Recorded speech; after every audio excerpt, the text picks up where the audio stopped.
George Bush dressed us up. Right here. We got him on tape. Let's send that spell over into the hole.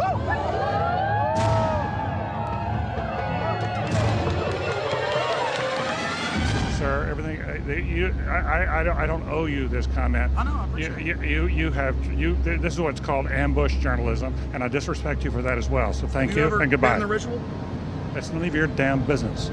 Oh. That's right.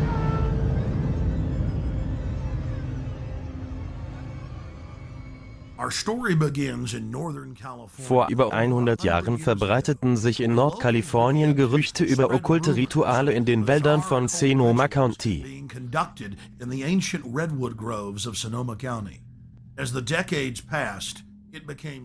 Ausgangspunkt dieser Geschichten war ein 1000 Hektar großer Privatclub in den Wäldern namens Bohemian Grove.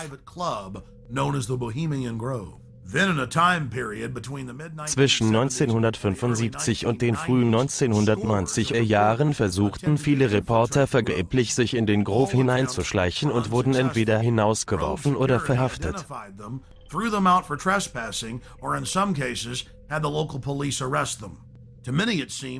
Am 15. Juli 2000 gelang es uns, den Grove zu infiltrieren und das Begräbnis der Sorge Ritual zu filmen.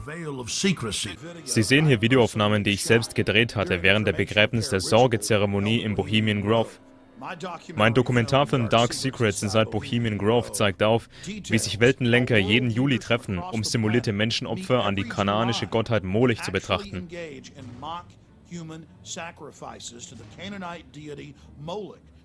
Sie legen die Puppe eines Kindes auf den Altar und opfern sie dem Götzen. Die meisten Anwesenden sind unsere sogenannten christlich-konservativen Führungspersönlichkeiten. Hier ist ein Standbild von einem Video, das ich innerhalb des Bohemian Clubs gedreht hatte. Ein unechter Menschenschädel ist sichtbar.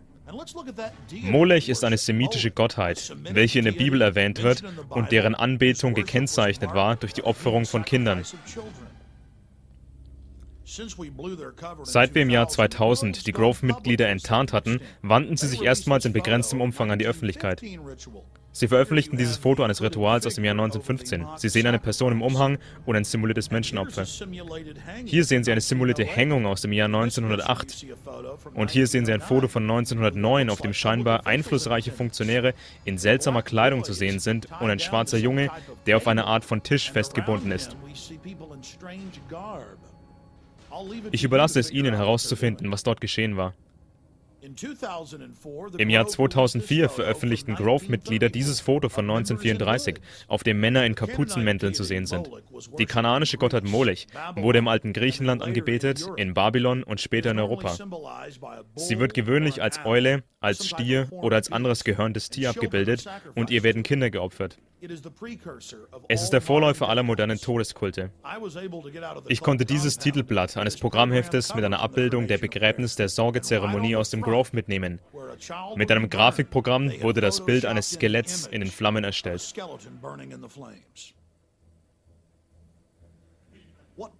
Zu welchem Ziel kommen die Weltenlenker zusammen und nehmen an einem alten kanaanischen Ritual mit einem simulierten Menschenopfer teil? Es bindet sie aneinander. Egal ob George Herbert Walker Bush oder Henry Kissinger, Ronald Reagan oder der US-Notenbankchef Alan Greenspan, der seit 1984 Mitglied ist. Sie sollen aneinander gebunden werden. Nirgendwo ist der Ursprung des Kultes deutlicher dargelegt als in der Autobiografie des Ex-Bundeskanzlers Helmut Schmidt namens Men and Powers, eine politische Retrospektive. Er spricht darüber, dass sie in Deutschland eigene Groves hätten, in denen sie, Zitat, druidische Rituale durchführen. Sein Lieblingsort für die Rituale sei aber der Bohemian Grove. Dieses Buch wurde von Schmidt selbst verfasst und Sie können es problemlos kaufen oder leihen. Er schreibt über die Trilateral Commission, den Council on Foreign Relations, den Bilderberg Club und die Weltregierung. Er schreibt, dass viele der Entscheidungen im Bohemian Grove getroffen würden. Wir konnten die internen Annalen des Bohemian Groves von den Jahren 1987 bis 1996 beschaffen. Diese Publikationen werden nur an Mitglieder herausgegeben. Darin sehen wir Bilder von George W. Bush und dessen Vater, von Newt Gingrich und von weiteren berühmten Individuen im Grove. Walter Cronkite, Jimmy Carter, Jack Kemp, Richard Milhous Nixon und so weiter und so weiter. Falls Sie immer noch an der Realität zweifeln, hier sehen Sie die Ausgabe des Spy Magazines vom November 1989. Die Grover veröffentlichten Fotos von sich, wie sie in weiblicher Aufmachung herumtanzten. In dem Artikel gaben sie zu, simulierte Menschenopfer durchzuführen. Es werden künstlerische Darstellungen gezeigt vom Molech-Götzen. Es wird beschrieben, wie männliche Prostituierte in den Grove geschleust werden und wie AIDS ein Problem geworden war. In einem Artikel der New York Post vom Juli 2004 wurde berichtet, wie ein Top-Schwulen-Pornostar die Mächtigen im Grove bediene. Die britischen Dokumentarfilme von World of Wonder berichteten,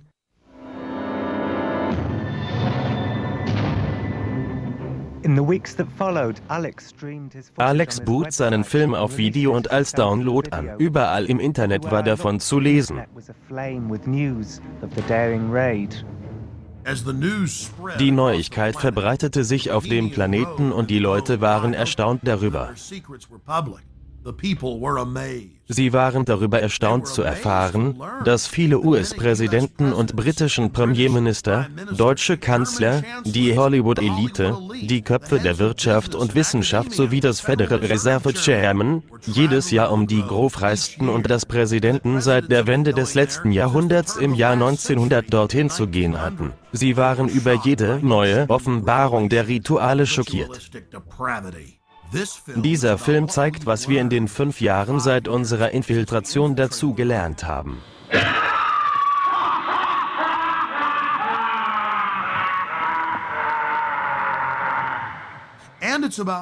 Wir zeigen auch die Reaktionen von Grove-Mitgliedern, den Medien und von lokalen Anti-Grove-Protestlern.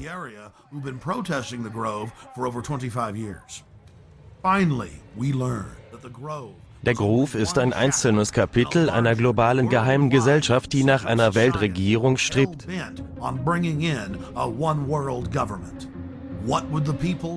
Die Führungsfiguren aus Wirtschaft und Politik sind Okkultisten. Vor unserer Infiltration im Jahr 2000 leugneten die Medien, dass im Grove Rituale stattfinden. Die Elite würde sich nur im Geheimen treffen, um Spaß zu haben.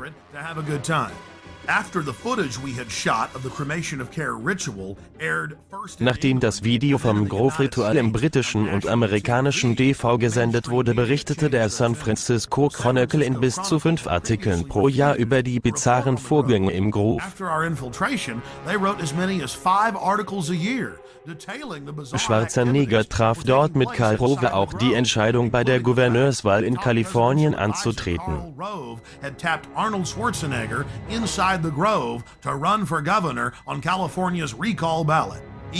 Die New York Times griff uns wegen der Infiltration an. Die New York Post berichtete über die homosexuellen Aktivitäten im Grove.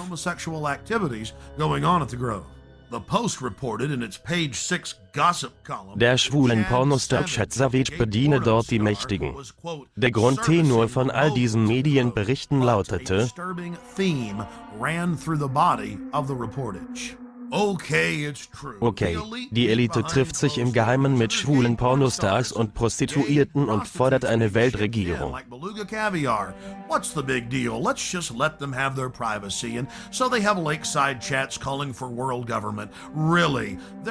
Die einzigen Leute, die wir beobachten müssen, sind die gefährlichen Spinner, die diese Sachen aufdecken. Of all the hit pieces that we've been victims of, the worst was conducted on national television. Wir wurden unter anderem auf C-SPAN vom Direktor des Senders und von einem Professor angegriffen, der freimaurerische Handzeichen zu machen schien und leugnete, dass im Grove überhaupt Rituale stattfinden.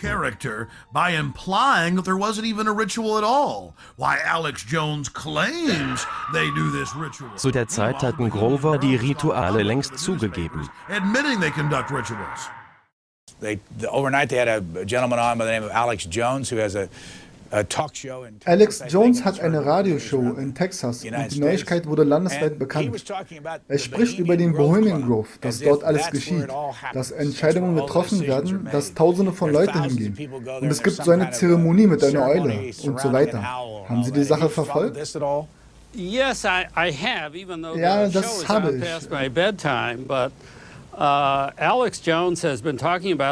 Alex Jones redet seit langem darüber. Der Bohemian Grove ist sicherlich ein privater Club in den Wäldern nördlich von San Francisco. Ein Platz, wo sich jeden Sommer die Wohlhabenden und Einflussreichen treffen.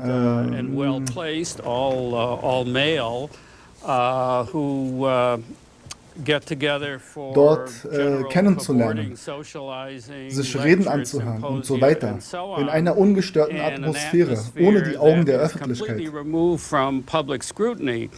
Alex Jones und andere Individuen behaupten seit einiger Zeit auch, dass dort finstere Rituale stattfinden sollen.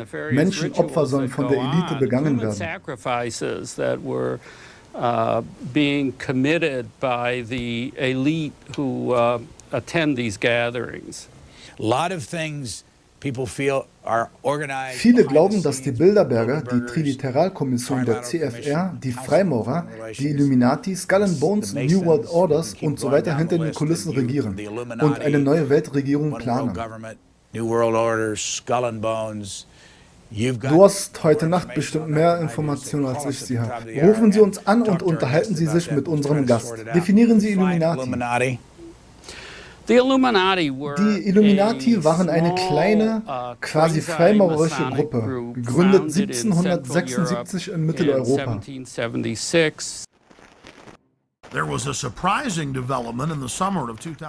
Im Sommer 2005 gab uns ein Grove-Angestellter das Videomaterial, das er heimlich mit einer winzigen Videokamera in der Anlage gedreht hatte.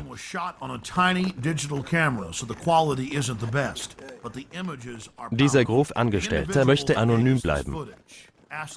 Die uns verfügbaren Quellen zeigen nach genauer Betrachtung mit dem Ergebnis, welche die Bohemian Grove Documents anders erscheinen lassen. Er sah auch mit eigenen Augen den Gouverneur von New Mexico Bill Richardson, den obersten Bundesrichter, Clarence Thomas, den berühmten Nachrichtenmann, Walter Cronkite und viele andere.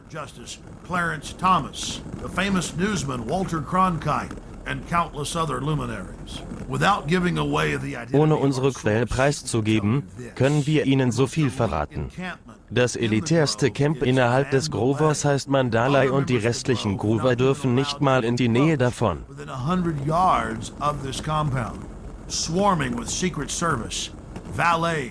Es wird strengstens bewacht und stellt einer Eliten innerhalb einer Elite dar, die Spitze der Pyramide. Mandalay is an elite within an elite, at the very top of the pyramid's capstone. Ein paar Dinge haben sich geändert seit der Gründung des Groves im Jahr 1872. Inzwischen dürfen Frauen dort Autos parken und in den Küchen arbeiten. Unsere Quelle ist männlich und wurde im Grove ständig von älteren Männern gefragt, ob er mit Kerlen schlafen würde und ein wenig Spaß haben wolle. During one of the festival's revelries, known as Gypsy Jazz, they paused to think. Bei einer Jazzvorstellung wurde gesagt, dass der Autor der Musik ab und an mit Frauen verkehrte. Die Menge buhte. And the crowd boos with disgust. He disappeared from time to time, often with women.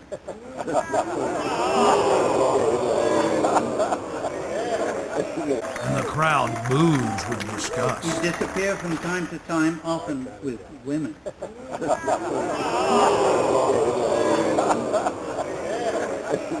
He thought stealing was fun. In den Annalen des Groves wird damit geprahlt, dass die Pläne für den Bau der ersten Atombombe und für das Atomraketenabfangprojekt in diesem Holzhäuschen im Grove heimlich beschlossen wurden. Die strategische Verteidigungsinitiative, besser bekannt als das Star Wars Project, ist auch eine Idee von den Grove-Mitgliedern, welche auch in dieser Hütte entstand.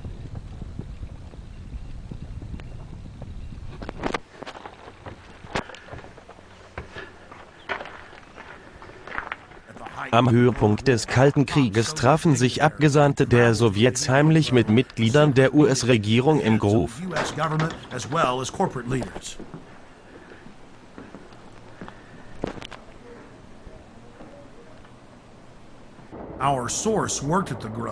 Unsere Quelle beschaffte sich die Titelseiten von 2 Heften der Begräbnis der Sorgezeremonie sowie eine Mitgliederliste von 2005.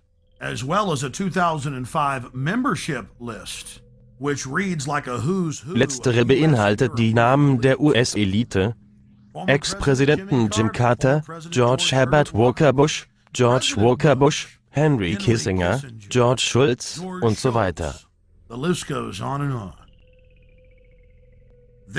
Dies ist ein Video, das immer noch wie der Eingang vom hinterwäldischen Lager glänzt, wo Präsident Bush blieb. Schau, wie der kleine Teufel glücklich mit seinem gegabelten Schwanz und seiner kleinen Zähnen lächelt und tanzt. Oh, es ist so christlich. Ich bezeichne Präsident Bush jedoch als einen christlichen Namen, aber dies wird ihn einen grausamen Kriegsleiter machen. Die meisten Grover sind Republikaner, aber es gibt auch einige Demokraten.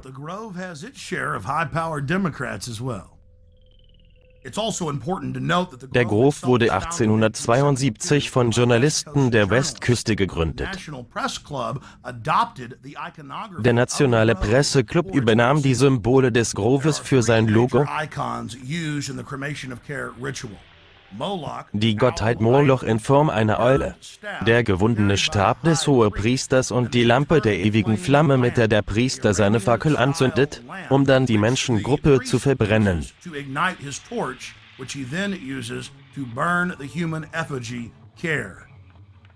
So sieht die Puppe am Morgen nach dem Ritual aus. Als ich die Zeremonie filmte, sah ich keine Anzeichen dafür, dass ein echter Mensch verbrannt wurde.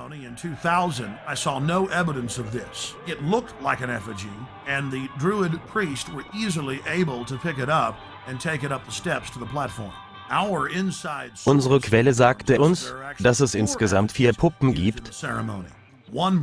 Eine im Wagen, eine weitere hinter den Bäumen, eine wird vor den Eulengott getragen und eine auf dem schwarzen Altar verbrannt.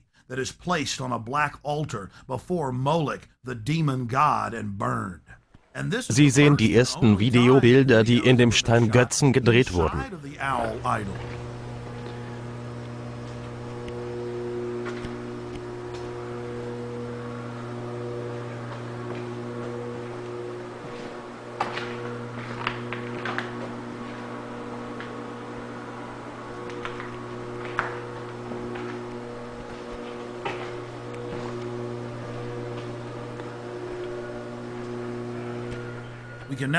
Hier sehen wir und können bestätigen, dass die Eule aus Stein und Metall besteht.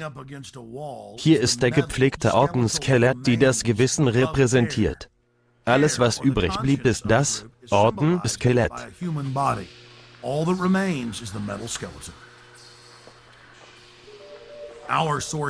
Laut unserer Quelle ist die Puppe, die verbrannt wird, aus leicht brennbarem Material und die örtliche Feuerwehr überwacht diesen Teil des Rituals.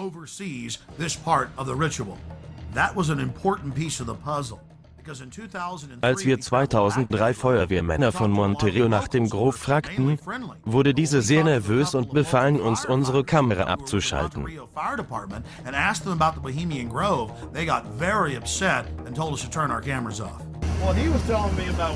Er sagte mir, dass da der Präsident hingeht. Aber dann wurde er, mach die Kamera aus, okay. Hier sehen Sie einige der zeremoniellen Roben, die beim Ritual getragen werden.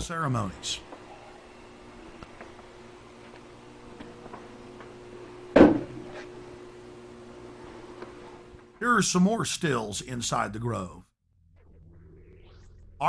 Unser Eins verbringt seine Freizeit bei Footballspielen, die Elite aus Politik und Wirtschaft führt simulierte Menschenopfer durch, für die Gottheit Molech.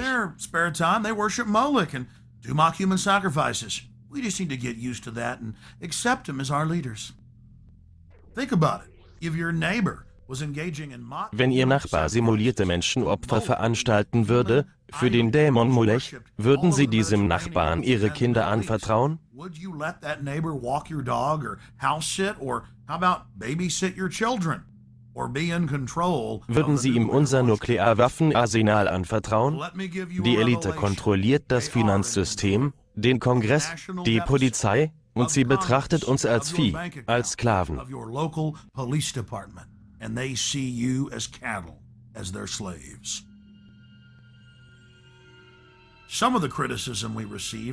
Wir wurden kritisiert von Harry Shearer, bekannt durch Spinal Tap und die Simpsons. Da treffen sich mächtige Leute. In einer britischen Doku verteidigte Shearer den Groove. Mr. Shearer ist selbst Groove-Mitglied und sagte, das Ritual sei nur Unterhaltung.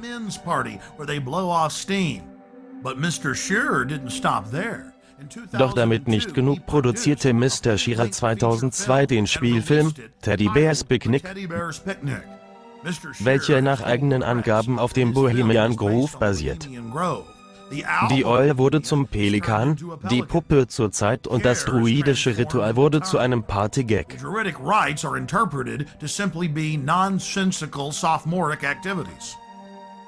Die Handlung des Films: Die Elite möchte ihre Rituale geheim halten, aber zwei Angestellte filmen die Aktivitäten heimlich.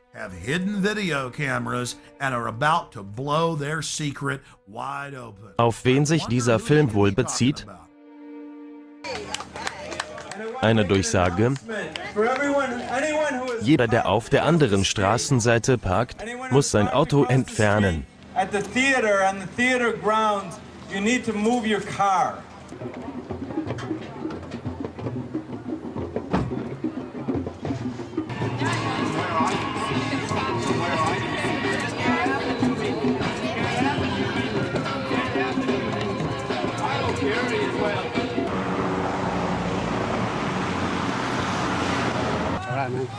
Hey, hey, ho, ho, this rich man's camp has got to go. Hey, hey, ho, ho. This rich man's camp has got to go. Hey, hey. This rich man's camp has got to go. Hey, hey. This rich man's camp has got to go. Hey, hey.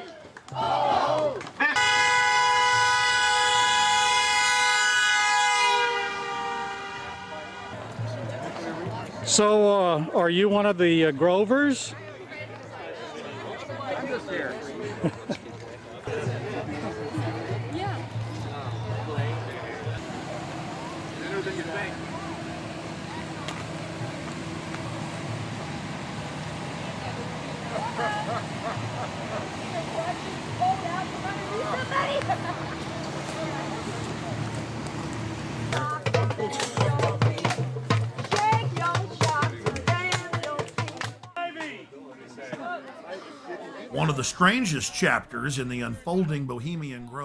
Die lokalen Protestler waren sauer auf uns, weil wir die okkulten Aktivitäten im Groove kritisierten und uns nicht auf Kritik an den politischen Entscheidungen der Groover beschränkten. Beschränken wir uns doch auf das, was sie der Welt antun. Lokale Friedensaktivist Mary Moore protestiert seit 20 Jahren gegen den Groove, aber sie nannte uns Spinner, weil wir die Rituale kritisierten. Warum berichtet sie über das? Im Jahr 2001 Demonstration im Sommer nach Erscheinen unseres Videos gab Mary Moore die Kontrolle über ihre Organisation ab.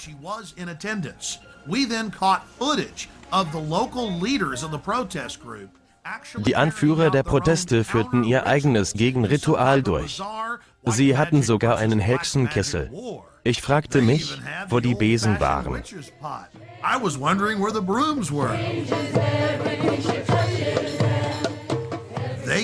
Sie beschworen Geister und schickten ihren Zauberspruch in Richtung Grover.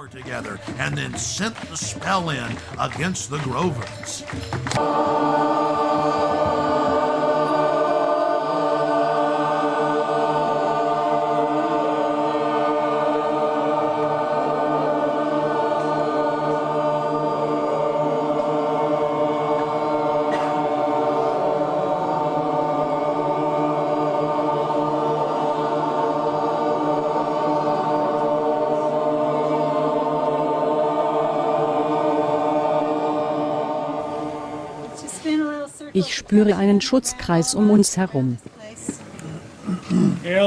Heil, ihr Beschützer des Wachturms des Ostens. Luftgeister, Winde des Wandels, steht uns bei unserem Ritual bei. So sei es. So sei es. Ich rufe die Feuer der Transformation und Schaffenskraft an. Im Angesicht des Vaters und der Mutter und ihrer heiligen Vereinigung.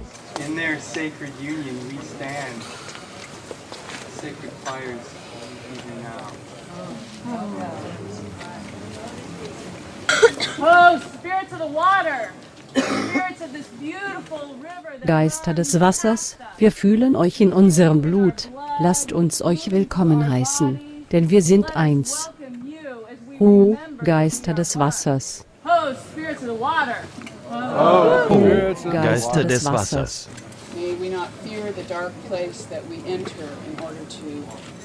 Wir fürchten nicht den dunklen Ort, den wir betreten. Mutter Erde, sei mit uns.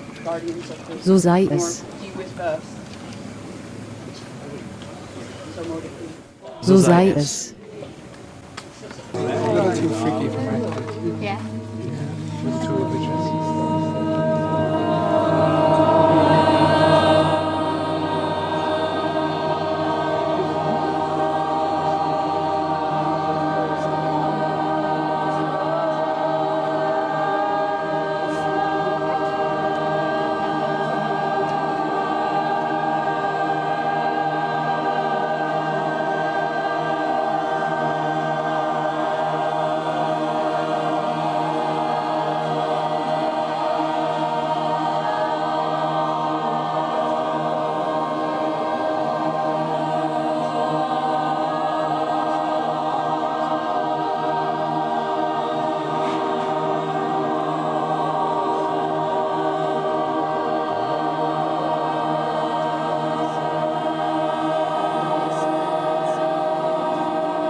Dies ging noch mehrere Stunden lang so weiter.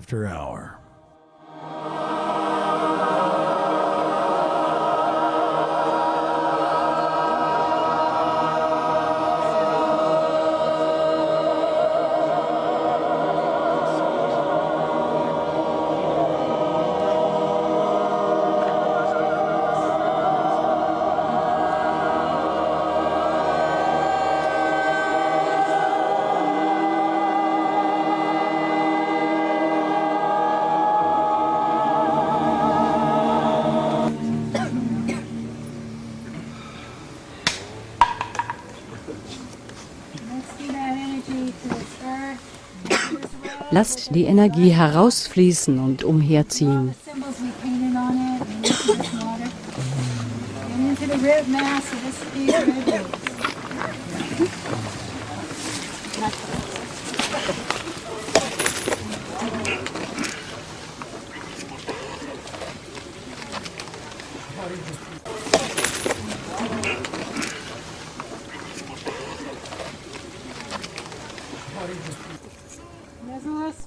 An dem Spruch arbeiten wir seit letzten Wahlen.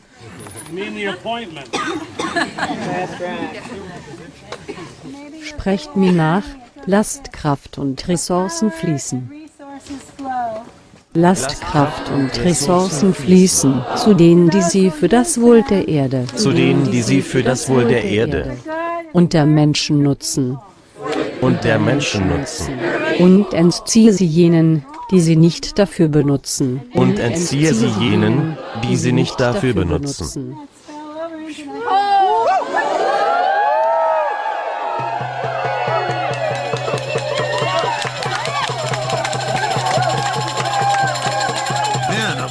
Ein erfahrener Zauberer hat die Geister, den Grovern einen Empfang zu bereiten.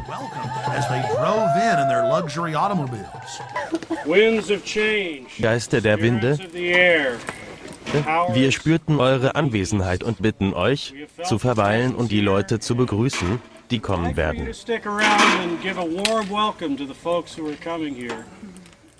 Geht, wenn ihr müsst. Heil und gute Reise.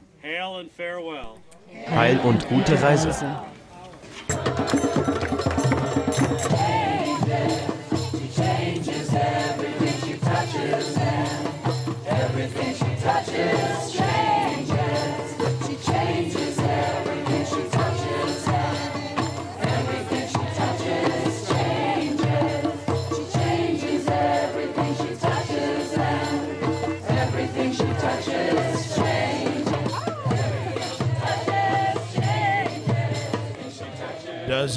Fühlt es sich gut an, auf Sklavenschiff verladen zu werden? Face-scanning cameras going up. You don't speak out against that. In that cauldron is water from sacred places and In diesem Kessel ist Wasser von heiligen Plätzen von überall auf der Welt, Seattle und von anderen Orten. Der Geburtsort von Quetzalcoatl. places people know of. The birthplace of Quetzalcoatl and Amatlan. Ich werde davon morgen etwas nach Genua bringen zum Protest gegen die G8. Wir werden auch ein Kesselritual abhalten. Ritual in the midst of it, which will be interesting.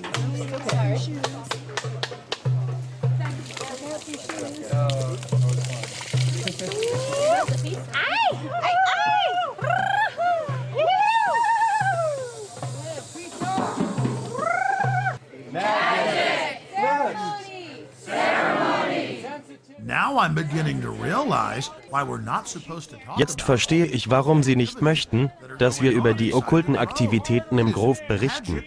Nur die bösen Rechtskonservation sollen wir kritisieren. No, it's those evil right-wingers. And by the way, let's not mention all those top Democrats that are inside.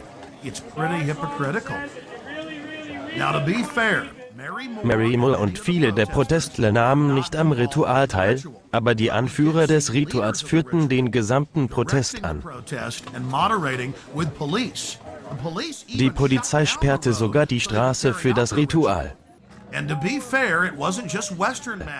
Eine Gruppe praktizierte auch den karibischen Voodoo-Kult Santeria gemischt mit Aztekenverehrung. You know, that Caribbean voodoo practice, but they also mixed in some Aztec worship. So it was quite a grab bag of occultism. Entschuldigung, warum die Darbietung auf dem Altar? Giving back to Mother, giving back to the earth. We just take and consume. But today we're asking everybody to give something back. Ihr gebt etwas zurück, ja? To the earth, right? Yes. Yeah. Since by doing so, we resurrect care. Oh, okay, habe verstanden. Dankeschön. Our investigator, Eine Reporterin hatte eine Konfrontation mit dem Secret Service. what we later learned was the Secret Service. Ich wurde auf eine Reihe teurer Autos aufmerksam gemacht. In einem Warenaufnahmegeräte. Ich fragte den Fahrer, wer er sei, und er antwortete, nehmen Sie Ihr Mikro aus meinem Auto. Take your mic out of my car, lady, and step back. And I said, would you repeat that for broadcast? And held it even closer. Ich fragte, ob er das vor der Kamera wiederholen würde. Er drehte um und fuhr in diese Richtung. Leute sagten mir, dass er zuvor Protestler gefilmt hatte. Er war also einer von der anderen Seite. Der schlechten Seite. Genau, der schlechten Seite. Okkulte Netzwerke der Vergangenheit und Gegenwart weisen die gleichen Pyramidenstruktur auf. Unten Getäuschte mit guten Absichten, in der Mitte die Manager, oben die Anhänger eines luziferischen Todeskultes.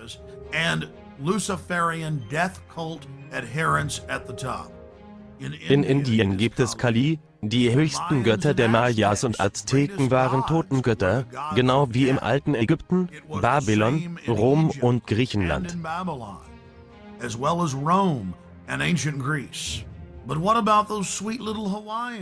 Hawaiianer warfen Jungfrauen in einem aktiven Vulkan, um den toten Gott zu huldigen.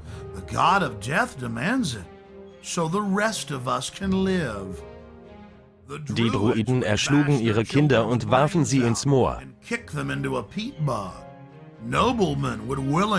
Adelsmänner ließen sich von Druiden den Hals durchschneiden und verbrennen.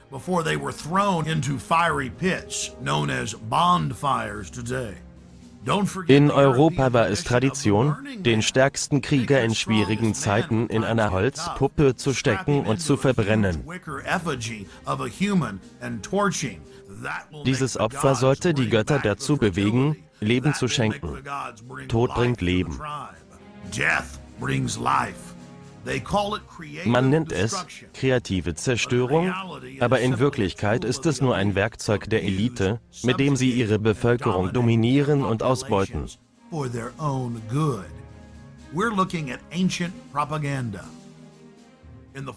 Im Herbst 2004 trafen wir beim Nationalkonvent der Republikaner David Gordon, oberster Berater für 4 Präsidenten.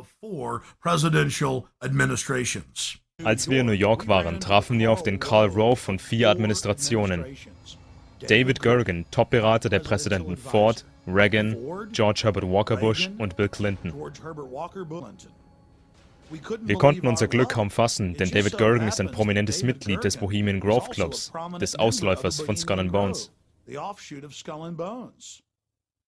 Dieser Insider der Insider war eine wichtige Figur im Weißen Haus für über 22 Jahre und er wurde sehr wütend, als wir den Bohemian Grove ansprachen. Er leugnete nicht, dass die Gruppe existiert oder dass er ein Mitglied ist. Er leugnete nicht die Rituale. Er wurde einfach sehr wütend und verhielt sich nicht wie ein Gentleman. Wir wissen nicht, wo das mit den Demonstranten hingehen wird. Heute sind sie friedlich, aber da ist sehr viel Wut in denen. Man redet mit denen und das sind wirklich ziemlich wütende Leute. Das kann so oder so verlaufen.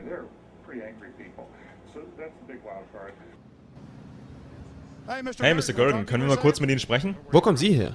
Ich bin Alex Jones, ich habe eine Fernsehsendung in Austin, Texas und ich drehe Dokumentarfilme. Nur ein paar Fragen über den Konvent. Ist hier irgendwo eine Kamera? Ja, dort. Ich möchte natürlich zuerst um Ihre Erlaubnis fragen.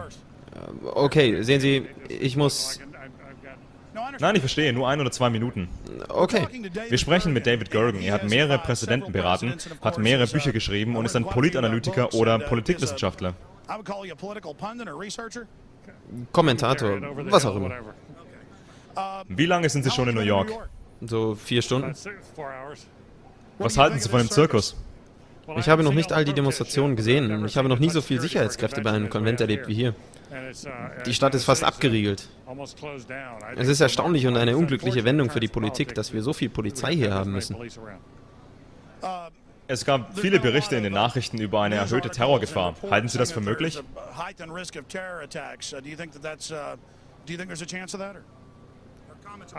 Die haben eben erst einen Terrorplan vereitelt, laut dem jemand U-Bahn-Züge sprengen wollte. Ja, ich denke, es gibt eine reale Gefahr. Der Madison Square Garden befindet sich praktisch über eine U-Bahn-Station. In Boston war der Konvent über einer Bahnstation. Man muss sich daran erinnern, dass Bahnstationen sehr leicht zugänglich und verwundbar sind. In Spanien zielten sie auf Züge ab und das Ganze war nicht einmal sehr teuer. Ich denke, es besteht Gefahr, aber die Polizei passt gut auf. Das Ganze wird als ein Ereignis mit erhöhtem Sicherheitsbedarf behandelt. Das bedeutet, dass es hier nicht nur die offensichtlichen Polizeieinheiten gibt, sondern dass auch ein Haufen privater Gruppen hier sind. Okay, eine letzte Frage. Ich las einen Washington Times-Artikel vor vielen Jahren, in dem sie diese Organisation kommentierten. Und inzwischen wurde im Wall Street Journal und in vielen anderen Zeitungen darüber berichtet. Es geht um den Bohemian Grove. 1996, als sie zum Berater von Clinton wurden, wurden sie von den Republikanern kritisiert wegen dem Bohemian Grove. Dann konterten sie mit den Worten, hey, ich laufe wenigstens nicht nackt durch die Wälder. Was hatte das zu bedeuten? Hier sehen Sie den Artikel aus der Washington Times. Er sagte, er renne nicht nackt durch die Wälder. Ich weiß nicht, auf welches Zitat Sie Bezug nehmen. Ich bin mir keines solchen Zitates bewusst. Ich bin ein glückliches Mitglied des Bohemian Groves. Ich mag die Leute, die dorthin gehen, und es ist unpassend, dass ich mich weiter über die Gruppe äußere. Danke. Waren Sie dort für die Begräbnis der Sorgezeremonie? Offen gesagt denke ich nicht, dass ich mich mit Ihnen darüber unterhalten brauche. Oh große Olle von Bohemia, wir danken dir.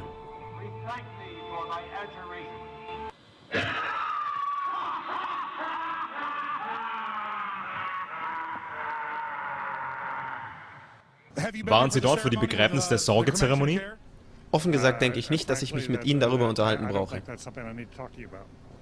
Wirklich? Ja. Ich bin Alex Jones. Ich hatte mich 2000 reingeschlichen. Ich habe dort Videomaterial gedreht, welches im landesweiten Fernsehen lief. Dafür verlieren Sie meinen Respekt. Ach ja? Oh ja. Aber dort gehen viele Amtsträger hin. Dürfen wir nicht erfahren, was los ist? Ich weiß nichts über Sie oder Ihren Film, aber wenn Sie mit einer Abmachung dort reingehen und Sie brechen, indem Sie den Film veröffentlichen, dann verlieren Sie meinen Respekt. Wirklich? Aber da gehen Amtsträger hin. Sie gingen eine Abmachung ein, nicht dort zu drehen, als Sie dorthin gingen. Hatten Sie eine Abmachung? Nein. Sind Sie reingeschlichen? Ja. Und da waren keine Betreten-Verboten-Schilder? Nein, die wurden hinterher aufgestellt. Ich bin einfach reingelaufen. Ich war dort und weiß, wie die Umstände sind. Und mir tut es leid, dass Sie die Abmachung verletzt haben. Das war keines Gentlemans würdig. Sind die Rituale etwa eines Gentlemans würdig?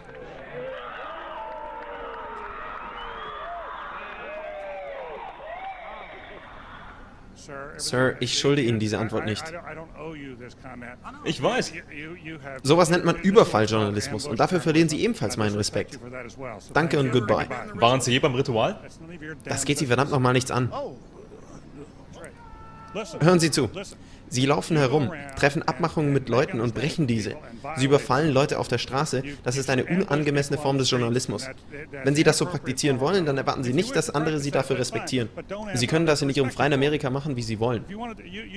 Wenn Sie unzivilisiert und unhöflich sein wollen, dann ist das Ihre Sache. Ihr macht Politik im Grove. Niemand macht dort Politik. Wir versuchen Ehrenmänner zu sein und offensichtlich gehören Sie dort nicht hin. Webende Spinnen kommen nicht hierher? Yeah, das waren 3 Punkte. Ich habe seinen wunden Punkt erwischt. Mr. Gergen, ich wünsche Ihnen ein wundervolles Leben. Grüßen Sie Molech von mir, die kanaanische Gottheit. Und ich sehe Sie dann im Film Eyes Wide Shut. Film sein Gesicht, film sein Gesicht.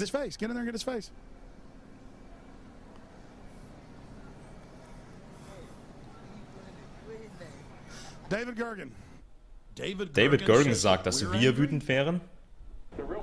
Wir wissen wirklich nicht, wohin das mit den Demonstranten gehen wird. Sie sind heute zwar friedlich, aber da ist viel Wut in denen. Man redet mit ihnen und das sind ziemlich wütende Leute.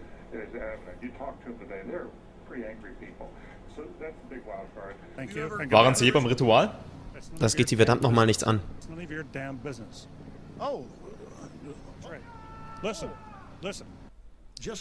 Sehen Sie ihn sich an. Hinter diesem Gesicht verbergen sich viele Geheimnisse. Er hat ein paar wilde Geschichten zu erzählen.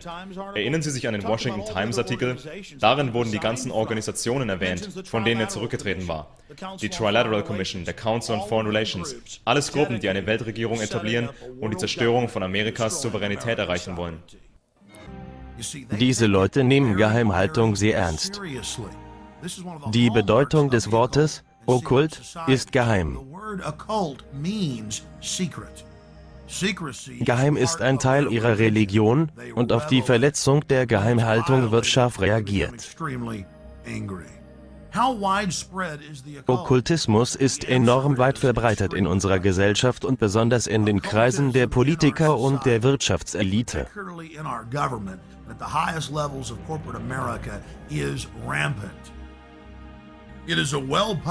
Reagan und seine Frau berichteten ihr Leben nach den Vorgaben ihres Astrologen aus.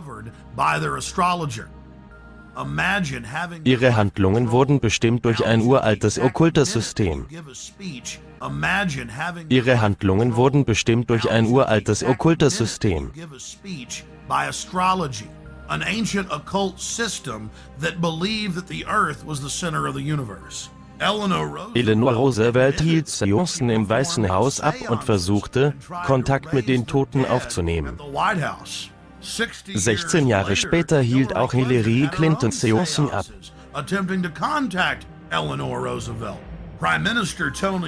Der Premierminister Tony Blair zeichnet jeden Morgen einen Kreis und beschwört eine Kraft, die er das Licht nennt.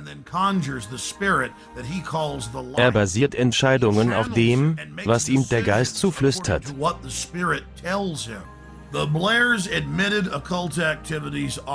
Adolf Hitler war bekannter Massenokkultist und Mitglied der Gesellschaft von Thule, eine Gruppe, die auf den Totenorden zurückzuführen ist, welcher 1776 im bayerischen Ingolstadt gegründet worden war und unter anderem mit Skull and Bones ein Kapitel in Amerika eröffnete. In Bavaria, Germany. Then, of course, it spread to the U.S. with the founding of Skull and Bones. Alle diese Gruppen gehörten zusammen und nannten sich selbst die Totenkopforden. Adolf Hitler war ein Mitglied der Thule-Gesellschaft. Hier sehen Sie das Titelblatt einer ihrer Publikationen von 1919. Hitler wählte das Symbol der Gruppe als sein Parteilogo. Es wurde berichtet, dass nach dem Tod von Madame Blavatsky Aleister Crowley zum Oberhaupt der deutschen Illuminati geworden war, dem OTO. Aleister Crowley wurde als der finsterste Mann der Welt bezeichnet, aufgrund der Rituale, an denen er teilnahm. Beide seiner Kinder starben unter fragwürdigen Umständen. Sollte es uns daher überraschen, dass der Führer des Dritten Reichs, welcher Millionen Menschen töten ließ, ein Schüler dieser beiden kranken Individuen gewesen war? Die Waffen-SS waren besondere Henker des Dritten Reichs. Sie trugen an ihren Mützen einen Totenkopf mit gekreuzten Knochen aus Aluminium oder Silber. Hier sehen Sie einen Feldmarschall aus dem Ersten Weltkrieg mit einem Totenkopf an seinem Hut. Alle von Hitlers Handlungen waren eine Manifestation der dunkelsten Träume des Totenordens.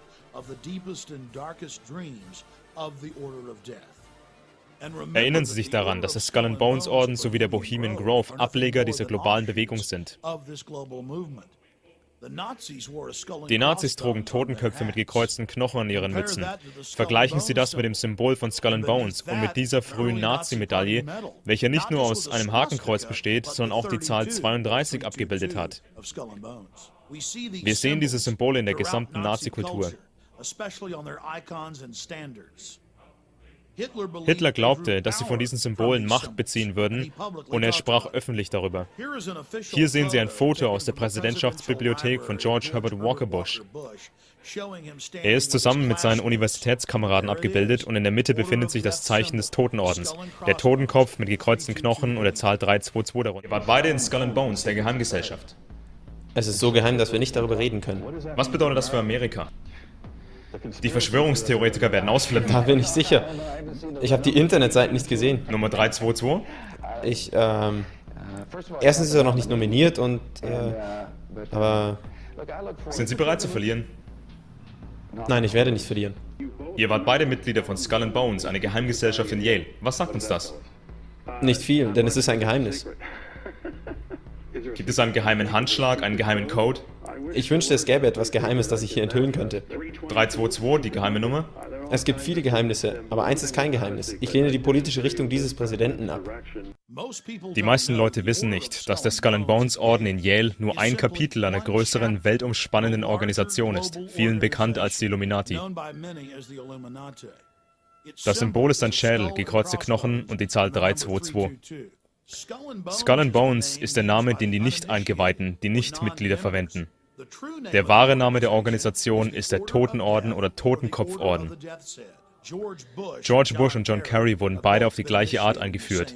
Sie schworen den höchsten Eid auf die Grabstätte und den Totenorden. Sie schworen, einen ewigen Krieg gegen die gesamte Menschheit zu führen.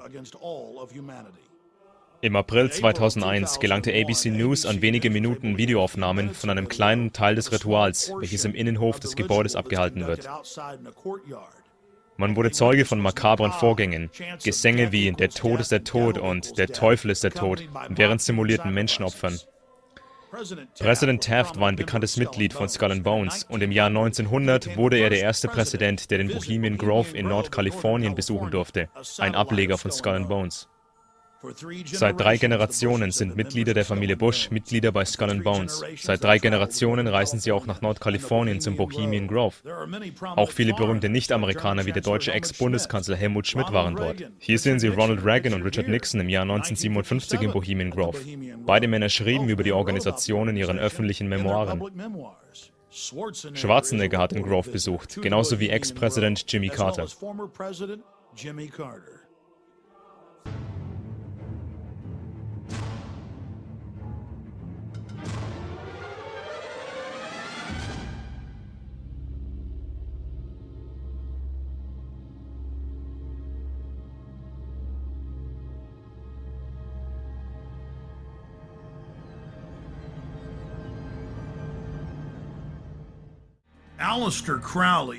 Aleister Crowley nannte sich den finstersten Mann aller Zeiten und hatte Kontakte unter anderem zum britischen Königshaus.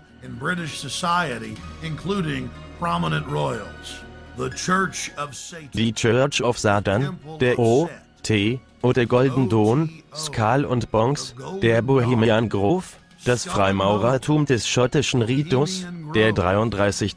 Grad, the Scottish Rite, the 33rd degree. It seems like there are hundreds of different alle diese okkulten Gruppen sind nur verschiedene Denominationen von ein und derselben Religion, die ägyptische und babylonischen Mysterieschulen. Der Freimaurer Albert Pike gründete den Ku Klux Klan und der schwarze Freimaurer und Politiker Jesse Jackson fordert nicht, dass Pikes Statue in Washington entfernt wird. Warum ist das so? Weil Jesse Jackson 33. Grad Freimaurer ist. Die meisten Freimaurer gelten bei ranghohen Mitgliedern ihrer Organisation als Treppenbrüder, als Nicht-Eingeweihte. Diese Nicht-Eingeweihten glauben, dass ihr großartiges Werk der Gesellschaft dient, aber in Wirklichkeit werden sie manipuliert.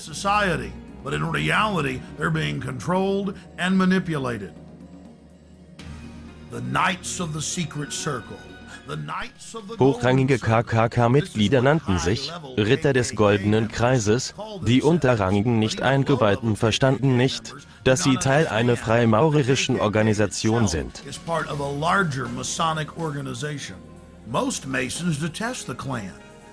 Die meisten Freimaurer fragen sich nie, warum an den Wänden ihrer Tempel Bilder vom Gründer des KKK hängen.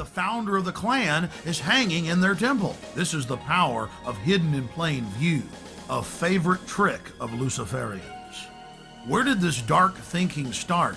This black spirituality? Ursprünge des luziferischen Kultes liegen im alten Ägypten und Babylon.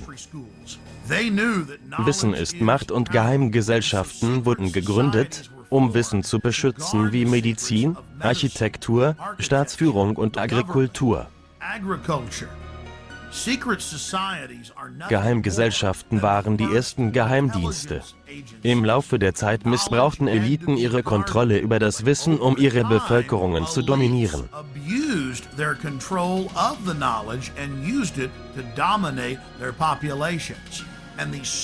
Dieselben Kontrollmechanismen werden heute noch benutzt. Die Elite weiß, dass Geheimhaltung die Basis ihrer Macht ist, und die Elite verblödet den Rest der Menschheit.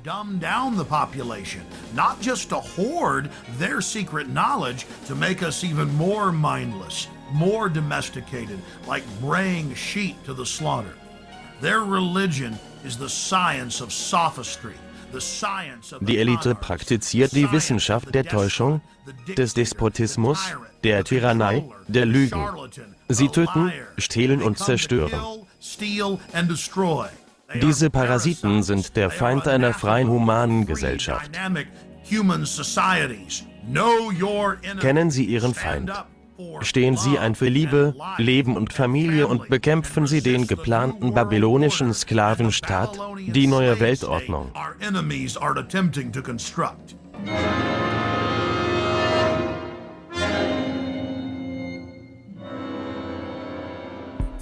Ich erzähle Ihnen, wie Sie zum Bohemian Grove finden, wo die gewählten Führer zusammen mit den großen Bankern und die Köpfe der Medien mit manchen europäischen Adligen sich jedes Jahr in einer Seitenstraße des Landes treffen. Fliegen Sie nach San Francisco, Santa Rosa oder Sacramento, fahren dann auf dem Highway 101, biegen Sie dann auf dem Highway 12 Richtung Westen und fahren bis nach Monterey.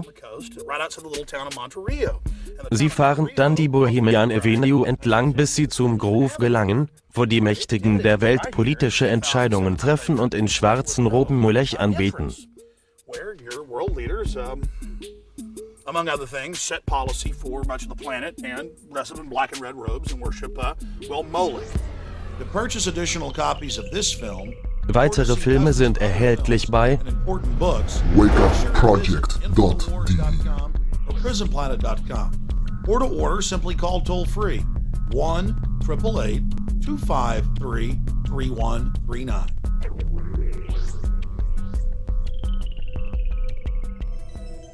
Hey guys, get your cameras on. Yeah, what's going on? I've almost been arrested 3 times every day, anywhere in the city, videotaping anything. It is an absolute nightmare. And we're looking for patriots that know what the Bill of Rights and Constitution says, and that can see all of this and know that it's a fraud. 4 planes in 2 hours! How can that be? A cop on 9/11 said that it was going to come down. I don't know how he knew that. On the morning of 9/11, the CIA was running a drill of flying hijacked jets into the World Trade Center and Pentagon. Building 7 is further away from the towers and was not hit by planes. So if your building's owned by Larry Silverstein, it collapses because he's got a big fat insurance policy. And the Project for New American Century said that we need a terrorist attack on the Order of Pearl Harbor to get the American people behind a war. Prescott Bush, he did a number of things that were not only anti-American, but were pro-Hitler. A lot of people aren't going to know what Skull. I don't really know what it is. Why don't you talk about NORAD standing down, Michael? Why not the really hardcore 9/11 issues? Thank you, and goodbye. The ritual? That's none of your damn business.